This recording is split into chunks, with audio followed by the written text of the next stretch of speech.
नमस्कार दोस्तों, biology booster channel में आपका स्वागत है। मैं मनीष मौर्य। आज जैसे कि बेटा मैंने पिछले लेक्चर में अरेनियस इक्वेशन पढ़ाया तो उसका डेरिवेशन एंड प्रीवियस लेक्चर में आपको मैंने ग्राफिकल रिप्रेजेंटेशन और उसके बेसिस पे मैंने आपको न्यूमेरिकल कराया।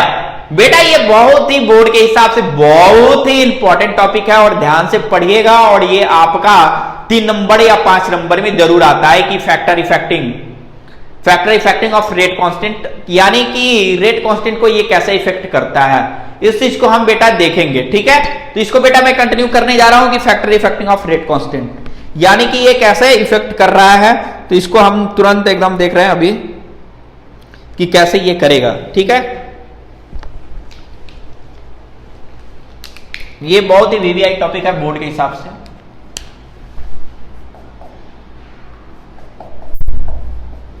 फैक्टर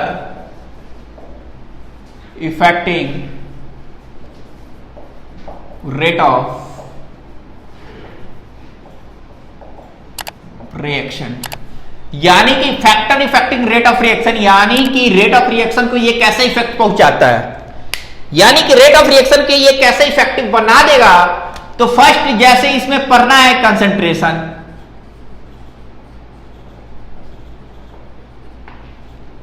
सेकेंड पढ़ना है कैटालिस्ट। कैटालिस्ट का वर्क होता है कि ये रेट ऑफ रिएक्शन को क्या करेगा, इंक्रीज कर देगा और डिक्रीज कर देगा। उसके बाद इंटेंसिटी ऑफ लाइट कहने का मतलब होता है कि ये जो रिएक्शन होंगे इन द प्रेजेंस ऑफ सनलाइट होंगे वनली फोटो केमिकल रिएक्शन, तो ये प्रेजेंस ऑफ सनलाइट के उपस्थिति में होंगे।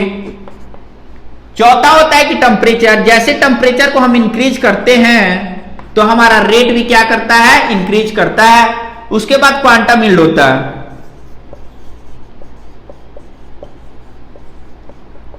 इसे फाई से डिनोट करते हैं। तो ये मॉलिक्यूल्स ऑफ रिएक्टेंट और प्रोडक्ट होता है। उसके बाद आपका शायद 5 ही है, क्वांटम यील्ड तक ही है,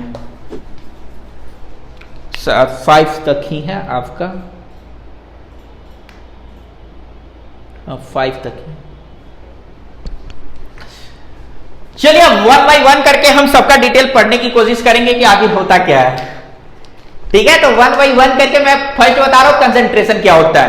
कंसंट्रेशन कहने का सेंस ये होता है कि ये क्या होते हैं, रेट ऑफ रिएक्शन के ऊपर ये क्या करते हैं, डिपेंड करते हैं। ये रेट ऑफ रिएक्शन के ऊपर डिपेंड करते हैं, जैसे कि मैंने बताया only zero order of reaction को छोड़ के, यानी कि मैं इसमें लिखवाऊंगा कि it is clear for rate of reaction is depend upon the concentration accept zero order of reaction, यानी कि जीरो ऑर्डर ऑफ रिएक्शन को छोड़ के। तो जीरो ऑर्डर ऑफ रिएक्शन में बेटा मैंने बताया था कि ये क्या होता है, इंडिपेंडेंट ऑफ रिएक्टेंट, यानी कि इंडिपेंडेंट ऑफ ये क्या होते हैं, reactant, then it is said to be, जो ये इंडिपेंडेंट होते हैं उन्हें हम क्या करते हैं, जीरो ऑर्डर ऑफ रिएक्शन कहते हैं। कैटालिस्ट, अब बात आ गया कि सर बताओ कि कैटालिस्ट क्या होता है। तो बेटा जब ये कैटालिस्ट होता क्या है, तो कैटालिस्ट कहने का मतलब क्या होता है कि जब ये पॉजिटिव कैटालिस्ट होंगे तो ये जो पॉजिटिव कैटालिस्ट डिक्रीज करेंगे तो हमारा रेट इंक्रीज करेगा, यानी कि कहने का मतलब कि catalyst is inversely proportional to rate. Intensity of light कहने का सेंस ये होता है कि ये जो रिएक्शन होंगे इन the presence of sunlight, this reaction occurring in the presence of sunlight. तो कहने का मतलब कि जो इंटेंसिटी ऑफ लाइट आई होता है डायरेक्टली प्रोपोर्शनल टू ये होता है आपका आर, यानी कि intensity of light directly proportional to rate, ये आपका होता है रेट, तो रेट इक्वल टू ये CI हो जाता है। तो यानी कहने का मतलब कि intensity of light also depend upon the concentration. Temperature कहने का सेंस ये होता है कि जैसे ही हम टेम्परेचर को क्या करते हैं कि इंक्रीज करते हैं, तो टेम्परेचर जब इंक्रीज करेगा, when temperature increases then rate will be increases. तो देखते हैं टेम्परेचर कैसे इंक्रीज करता है। जैसे बेटा मैंने बताया कि rate directly proportional to concentration of A, suppose, तो यहां पे बेटा हम देखते हैं कि rate equal to K into concentration of A, जहां पे velocity constant, rate constant, specific reaction rate K को कहा जाता है। तो यदि हमारा रेट बढ़ रहा है तो K का भी वैल्यू इंक्रीज करेगा। क्वांटम यील्ड इसे 5 से डिनोट करते हैं, 5 से डिनोट करते हैं। नंबर ऑफ इसका प्रोडक्ट होता है और नंबर ऑफ प्रोडक्ट होता है और नंबर ऑफ रिएक्टेंट होते हैं upon number of photon observe, यानी कि ये फोटोन को कितना ऑब्जर्व करता है। तो क्वांटम यील्ड कहने का सेंस होता है कि ये क्वांटम यील्ड इज जो ये क्वांटम यील्ड होता है वो आपका inversely proportional to molecular weight होता है, मॉलिक्यूलर वेट होता है। कोई दिक्कत वाली बात नहीं है, यहां तक बेटा आपको इजली समझ में आ गया और मैं आपको समझा ले गया। यहां तक कोई दिक्कत वाली किसी को है तो कोई पूछ सकता है मुझसे, have you any doubt then you tell me, and have you any doubt then you also comment on comment box. ये एनसीईआरटी के सिलेबस में है, सीबीएसई के सिलेबस में है, इसलिए मैंने लिख दिया सीबीएसई। जो कि ये आपका स्टार है, ये आपका पेपर में बनता है, इसलिए मैंने स्टार डाल दिया। ठीक है बेटा, तो यहां से हम क्या करेंगे, 1-1 करके हम सबको अब लिख लिख के बताएंगे कि सर ने जो बोला वो करके दिखाया। नहीं तो भाई करके दिखाएंगे, ऐसे थोड़े होता है। ऐसे तो मेरे लेक्चर किसी लेक्चर में नहीं होता है, जो बोलता हूं वो तो दिखाता ही हूं, इसमें कोई बात वाली प्रॉब्लम वाली बात तो है ही नहीं।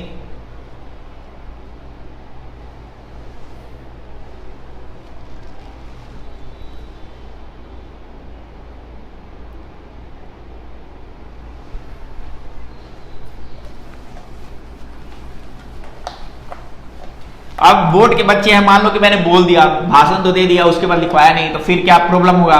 कुछ बच्चों के साथ प्रॉब्लम हुआ होगा कि वो लिख भी नहीं पाएंगे। तो इससे अच्छा है कि बेटा मैं सबको आपको बताऊंगा, बारी बारी से बताऊंगा और बारी बारी से बताऊंगा और आपको समझा ले जाऊंगा। तो जब आपको समझा ले जाऊंगा तो मैं बारी बारी से करके अब एक एक करके लिखने जा रहा हूं ताकि आपको इंग्लिश समझ में आए। नहीं तो बहुत सारे बच्चे समझाने के बावजूद खुद से तो अपना लैंग्वेज लिख नहीं पाते हैं, जिसके चलते थोड़ी प्रॉब्लम होती है। वैसे आप बोर्ड के हो तो थोड़ा बहुत तो आपको समझ में आना चाहिए। तो देखो बेटा, मैंने आपका लिखा, तो बेटा मैं आपको फर्स्ट पॉइंट लिखने जा रहा हूं कंसंट्रेशन, जो कि मैंने आपको फर्स्ट लेक्चर से बताया कि कंसंट्रेशन होता क्या है। कोई बता सकता है कि कंसंट्रेशन क्या होता है? तो कंसंट्रेशन में क्या होता है, तो मोल्स अपॉन वॉल्यूम होता है। यदि ना पता हो तो फिर ये रिपीट हो गया और इसके बारे में मैं डिटेल लिखने जा रहा हूं। It is clear for that rate of reaction is depend upon rate of reaction is depend upon concentration, depend upon concentration except zero order of reaction।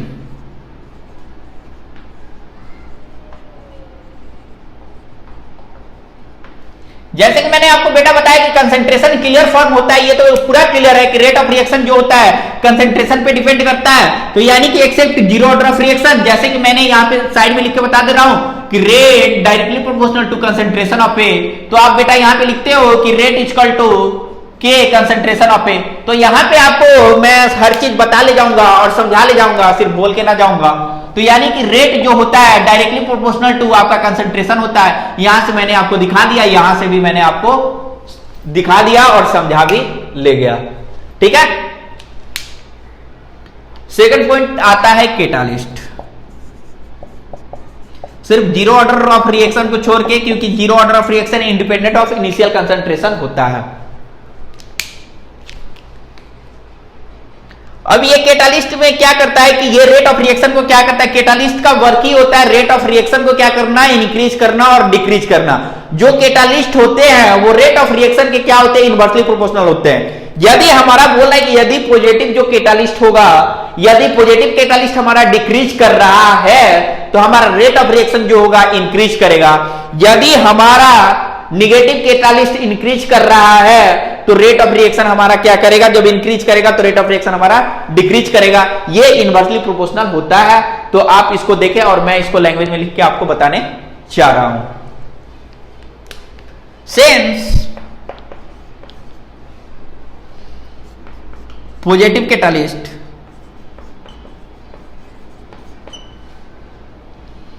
since positive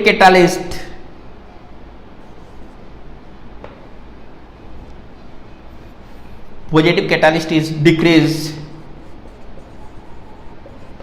then decrease करेगा, then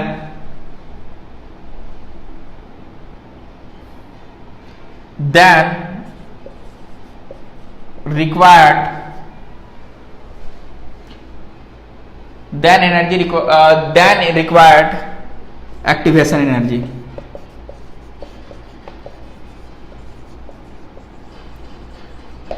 तो activation energy मैंने पहले ही बताया, जो minimum energy की requirement होती है जो थ्रेशोल्ड एनर्जी कहते हैं, और बाकी जो रिमेनिंग पार्ट के एनर्जी बचते हैं रिएक्टेंट मॉलिक्यूल में, उसे हम एक्टिवेशन एनर्जी कहते हैं। इसको बेटा मैं आगे बताऊंगा, जब आपको कोलिजन थ्योरी पढ़ाऊंगा तो एक्टिवेशन एनर्जी का ग्राफ वगैरह डिटेल बताऊंगा। वैसे मैंने डिफिनीशन यहां पे बता दिया कि आपको यहां कोई प्रॉब्लम ना हो। तो कहने का मतलब कि पॉजिटिव कैटालिस्ट जब डिक्रीज करेगा देन रिक्वायर्ड एक्टिवेशन एनर्जी, यानी कि एक्टिवेशन एनर्जी की रिक्वायरमेंट होगी, तब क्या करेगा कि रेट विल बी इंक्रीज। ठीक है, again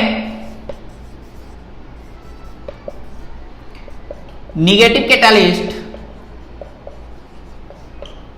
is increase than required activation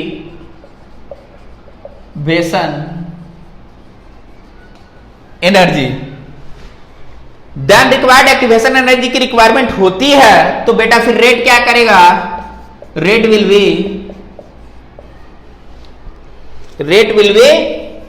decrease. तो सिंपल लैंग्वेज में एक चीज देखा जाए कि जब पॉजिटिव कैटालिस्ट डिक्रीज कर रहा है तो रेट हमारा क्या कर रहा है, इंक्रीज कर रहा है। सिंपल वे में ये हो गया। फिर हमारा बोल रहा है कि यदि हमारा निगेटिव कैटालिस्ट इंक्रीज कर रहा है तो रेट हमारा क्या करेगा, डिक्रीज करेगा। इतना लंबा चौड़ा लैंग्वेज लिखने का कोई नहीं है, मैं शॉर्ट ट्रिक के फॉर्म में ये स्टेटमेंट लिख दिया, जो कि आप ये दो वर्ड को देख के पूरा डिस्क्राइब कैटालिस्ट को कर सकते हैं। ये नहीं है कि पूरा रटना है, रटने वाली कोई बात नहीं, मैं तो पहले ही बोला मैं समझा ले जाऊंगा, रटने का कोई सवाल ही उत्पन्न नहीं होता। तो फिर बेटा एक बार और देख ले इसको। कंसेंट्रेशन कहता है कि it is clear from that the rate of reaction is depend upon the concentration except zero order of reaction को छोड़ के, यानी कि rate directly proportional to concentration of A, rate equal to K concentration of A. यानी कहने का मतलब ये होता है। सेकंड कैटालिस्ट, कैटालिस्ट कहने का मतलब क्या होता है कि since the positive catalyst is decrease then required activation energy, यानी कि हमें एक्टिवेशन एनर्जी की रिक्वायरमेंट होती है तो रेट विल भी क्या करेगा, इंक्रीज करेगा। फिर बोल रहा है कि अगेन निगेटिव कैटालिस्ट यदि इंक्रीज कर रहा है तो एक्टिवेशन एनर्जी की कुछ ना कुछ तो रिक्वायरमेंट होती ही है, तो ये क्या करेगा, डिक्रीज करेगा। अब बात आती है कि सर आप तो बता दिए कि इंक्रीज करेगा डिक्रीज करेगा, लेकिन हाउ, कैसे? बात यहां पे आ गई कि हाउ कैसे, बोलने को तो बोल दिए लेकिन कैसे इंक्रीज करेगा, कैसे डिक्रीज करेगा। तो क्वेश्चन ये आता है कि बेटा जैसे रिएक्टेंट होता है, रिएक्टेंट्स गिव्स राइज प्रोडक्ट होते हैं। जब दो मॉलिक्यूल्स क्या करते हैं कि आपस में टकराते हैं, ये दो मॉलिक्यूल्स हो गए। अब दो मॉलिक्यूल्स जब आपस में टकराएंगे तो कुछ ना कुछ एनर्जी की रिक्वायरमेंट होगी। अब कुछ ना कुछ एनर्जी की रिक्वायरमेंट होगी तो हमारा जो रेट होगा वो क्या करेगा कि इंक्रीज करेगा डिक्रीज करेगा। जैसे हमारा रिएक्टेंट होता है और प्रोडक्ट के फॉर्म में जाता है तो जैसे जैसे हम टेम्परेचर को बढ़ाते जाते हैं तो जैसे जैसे हमारा कुछ ना कुछ टेम्परेचर बढ़ता है तो इसमें क्या होता है कि हमारा डिक्रीज भी करता है इंक्रीज भी करता है, तो वही आपका कैटालिस्ट होता है। तो आप इसको देख लें और इसको आप जल्दी से नोट डाउन कर लें।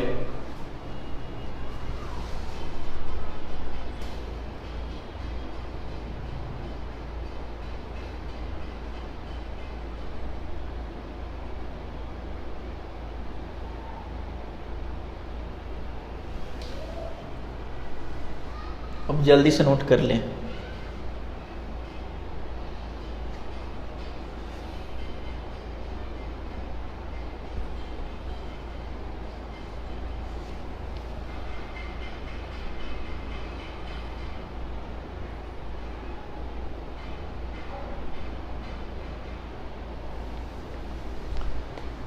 यहां तक आपका क्लियर हो गया?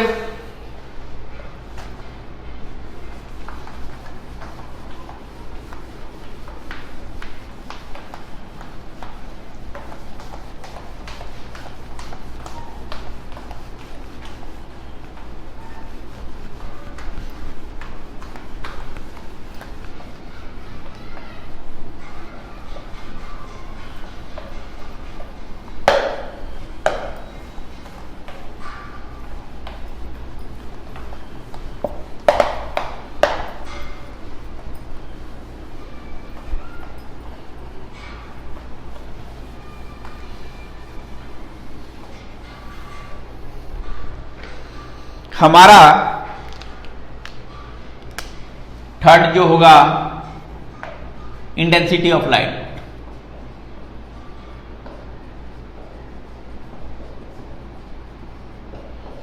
Only photo chemical reaction. अब बात आती है कि सर गुरुजी आपने तो लिख दिया कि इंटेंसिटी ऑफ लाइट होता है, इंटेंसिटी ऑफ लाइट भी इफेक्ट करता है रेट ऑफ रिएक्शन को, तो सर जी ये बताओ कि फोटोकेमिकल रिएक्शन होता क्या है। तो बेटा मैं आपको समझा ले जाऊंगा, मैं एक एक वर्ड समझा ले जाऊंगा। फोटोकेमिकल रिएक्शन क्या होता है मैं बता रहा हूं।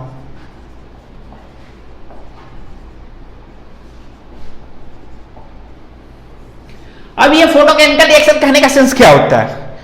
फोटोकेमिकल रिएक्शन कहने का सेंस ये होता है कि this reaction occurring in the presence of sunlight. ये जो रिएक्शन होते हैं in the presence of sunlight होते हैं, जैसे H2 + Cl2 in the presence of sunlight gives rise to HCl। यदि in the absence of sunlight होता है तो देन ये रिएक्शन नहीं करेगा। It's okay. यहां तक ये नहीं कि सर एक बता दिया दूसरा किसी ने पूछा आता ही नहीं फिर फ्यूज उड़ गया, ऐसा कुछ नहीं होगा। मैं क्लियरली दोनों बता दिया स्टेटमेंट कि यदि पेपर में आता है कंपटीशन में भी आता है तो फंसने वाला सीन ही नहीं रहता। उसके बाद बात आता है कि ये जो इंटेंसिटी ऑफ लाइट होता है, जो intensity of light is directly proportional to क्या होता है कि ये ऑब्जर्व ऑफ लाइट होते हैं। तो ऑब्जर्व जो करते हैं तो उसको मैं बताऊंगा कि कैसे होता है, कि डायरेक्टली प्रोपोर्शनल टू ऑब्जर्व कैसे कर रहा है, क्या कर रहा है, तो इसका मैं क्लियरली आपको बताऊंगा। ठीक है, अब इसको लिखने जा रहे हैं। दिस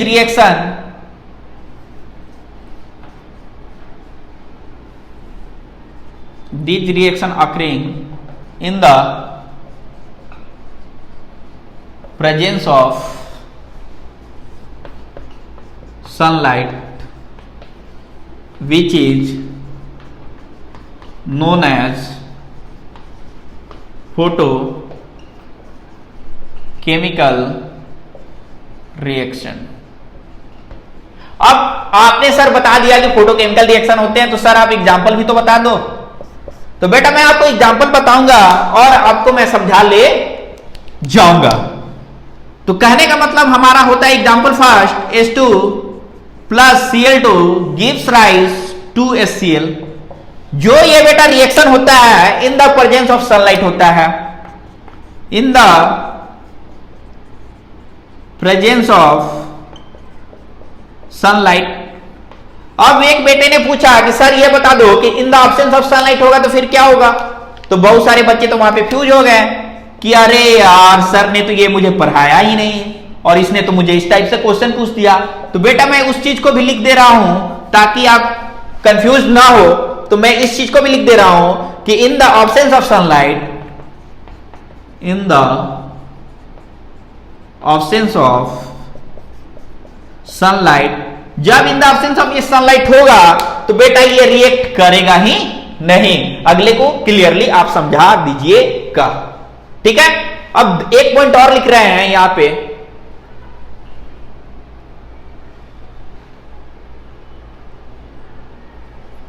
एक पॉइंट यहां पे लिख रहे हैं कि इंटेंसिटी ऑफ, इस तरह से लिखा जाए, such type of reaction, such type of rate of reaction या rate, such type of rate is directly proportional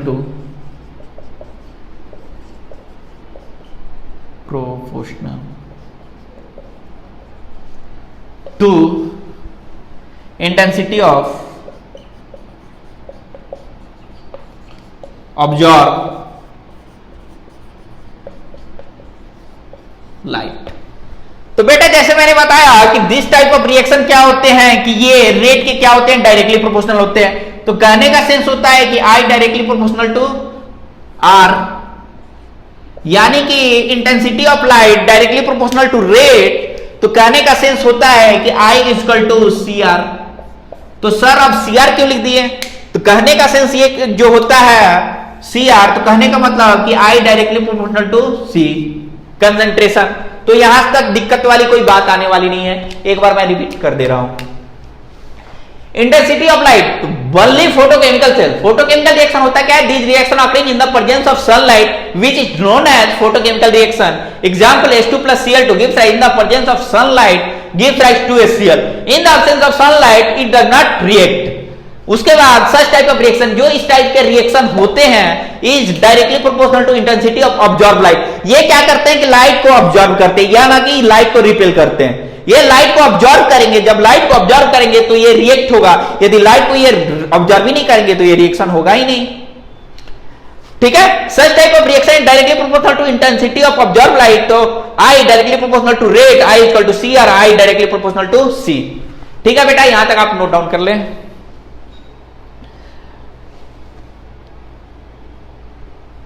ठीक है, अब बेटा फिर नेक्स्ट, इसको ये भी बोल सकते हैं कि intensity of light is depend upon the C. जो आपका टॉपिक था फैक्टर इफेक्टिंग रेट ऑफ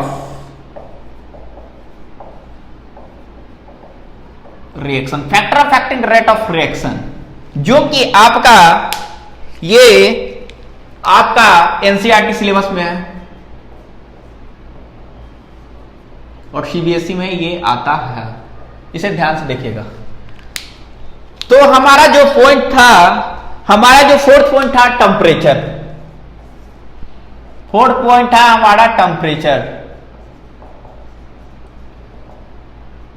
तो हमारा कहने का मतलब कि जो रेट ऑफ रिएक्शन होता है वो बेटा टेम्परेचर पे भी डिपेंड करता है। जो रेट ऑफ रिएक्शन होता है बेटा वो टेम्परेचर पे भी डिपेंड करता है। तो कहने का मतलब कि जैसे हमारा टेम्परेचर इंक्रीज करेगा,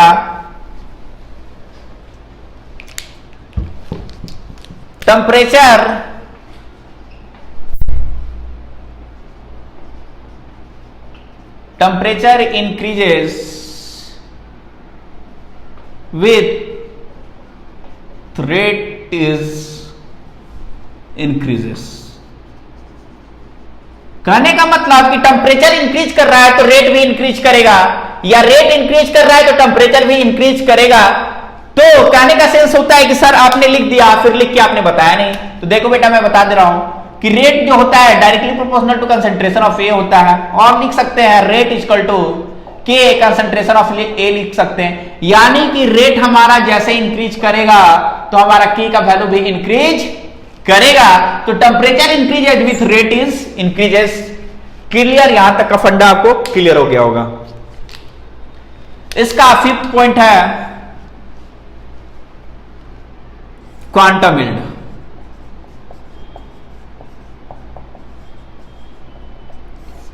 फिफ्थ पॉइंट है कि क्वांटम यील्ड। क्वांटम यील्ड क्या होता है? क्वांटम यील्ड कहने का मतलब कि यील्डिंग होगा। जब ये क्या करेंगे, रिएक्टेंट और प्रोडक्ट जब कोलाइड्स करेंगे तो कुछ ना कुछ यील्ड होगा, कुछ ना कुछ एनर्जी की रिक्वायरमेंट होगी। जब कुछ ना कुछ एनर्जी की रिक्वायरमेंट होगी तो यील्डिंग होगा। कहीं एनर्जी इंक्रीज करता है, कहीं पे डिक्रीज करेगा, तो वहां पे यील्डिंग होगा ही होगा। जब यील्डिंग होगा तो इसे हम क्वांटम यील्ड को फाई से डिनोट करते हैं। इट इज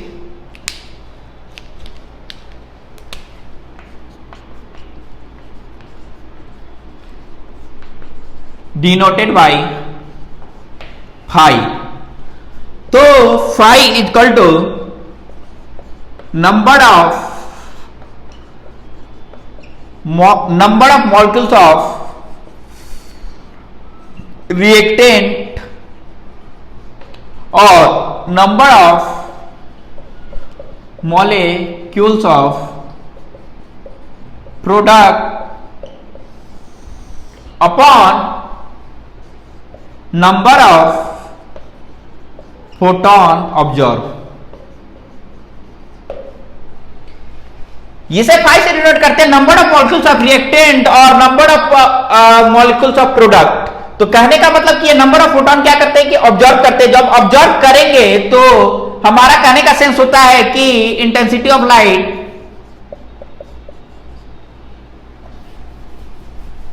तो हमारा कहने का सेंस ये होता है कि such type of reaction, such type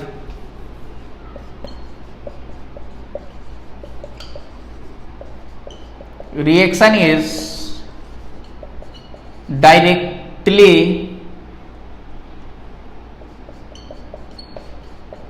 proportional of reaction is directly proportional to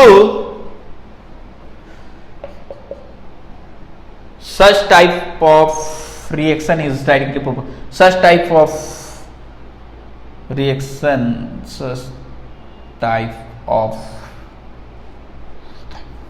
rate लिख दो, रेट ऑफ रिएक्शन या rate, such type of rate is directly proportional to intensity of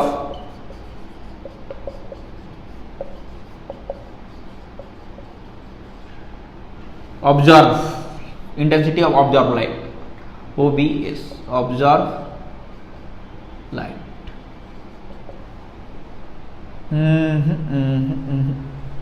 शायद कुछ गलत हो रहा है,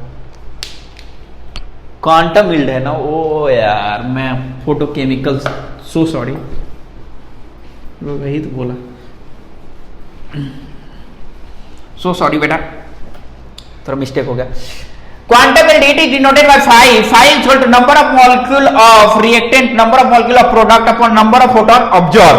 तो कहने का मतलब quantum field is inversely proportional to, ये होता है इसका क्वांटम फील्ड इज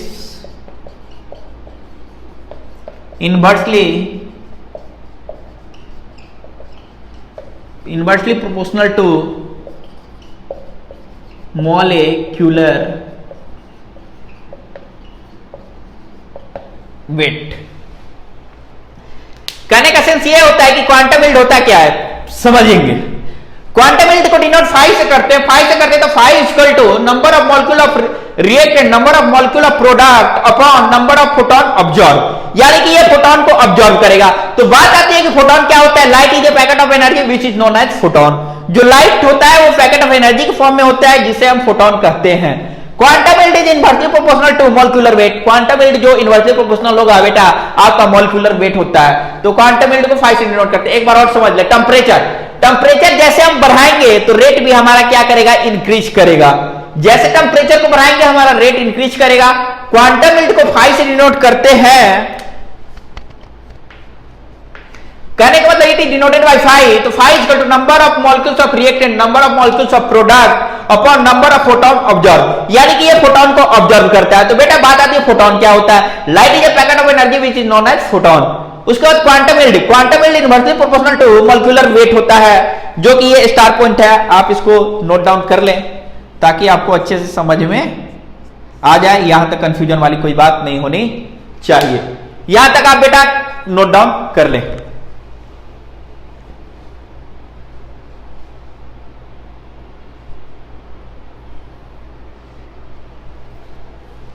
यहां तक आपने नोट डाउन कर लिया, अब आगे चलते हैं, इसका कहानी खत्म।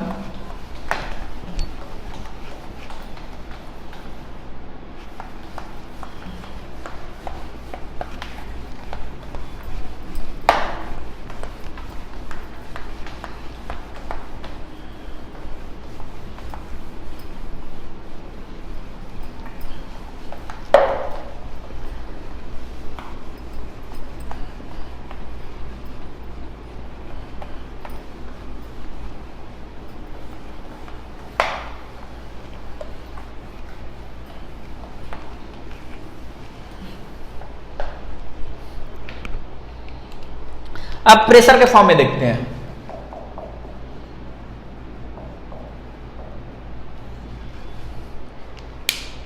प्रेशर के फॉर्म में देखते हैं for gaseous state, for gaseous reaction. जैसे कि मैंने आपको पढ़ाया था पिछले लेक्चर में कि P इक्वल टू CRT, यानी कि P directly proportional to concentration. ठीक है, P directly proportional to concentration कहने का मतलब ये होता है कि, कहने का सेंस हमारा ये होता है कि जो हमारा रेट होता है, सेंस ये क्या होता है कि del C upon del T, यानी कि कंसंट्रेशन पे डिपेंड करता है। रेट जो हमारा होता है del P upon del T, यानी कि प्रेशर पे भी डिपेंड करता है। तो हम इसको लिख सकते हैं because del C equal to del P। तो बेटा हमने लिखा फॉर गैसियस रिएक्शन के लिए P इक्वल टू CRT, यानी कि जो प्रेशर होता है वो कंसंट्रेशन का क्या होता है, directly proportional since R equal to del C upon del T, तो R equal to del P upon del T, यानी कि del C equal to del P, यानी कि concentration of C directly proportional to del P होता है। यहां तक होता है तो बेटा यहां तक आपको इजीली समझ में आ गया होगा, यहां तक आप नोट डाउन कर ले।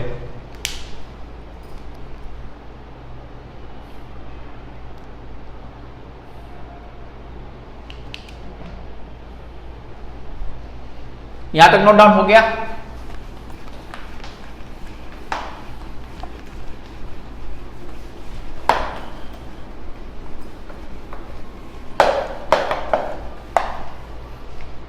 Therefore,